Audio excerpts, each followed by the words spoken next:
I do think, though, when you ask about the role of public-private partnerships kind of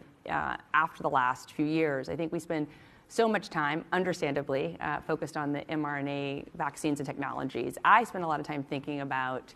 the really unfortunate, to try to use a not too judgmental word, kind of rise in not only kind of vaccine hesitancy and questioning, but outright kind of rejection of vaccines and of kind of science and the scientific kind of process, and also too often on our scientists, our epidemiologists, our frontline healthcare workers. And so I do think we need to have a much more robust conversation and sense of urgency, because I think we are less prepared today than we were arguably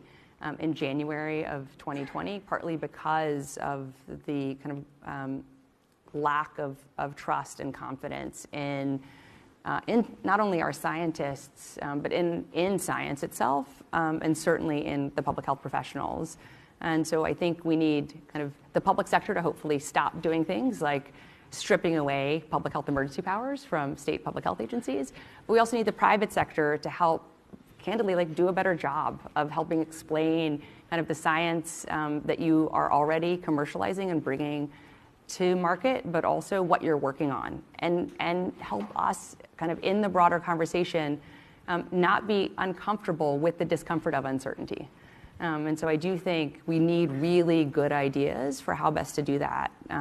because we all deserve to hopefully not be as unprepared as I worry we are at the moment. And the last thing I'll say is a new effort that we're a part of is the new initiative launched by the World Health Organization last week to try to catch kids up on their routine immunizations. In 2021 alone, more than 25 million kids under the age of 1 missed at least one routine immunization. And so we're working with WHO and the Gates Foundation and others to hopefully have the largest kind of childhood immunization effort ever over the next 18 months to catch as many kids up as possible, because no one should die of polio or measles or pneumonia, including in this country where we also need people to be vaccinating their kids. Absolutely.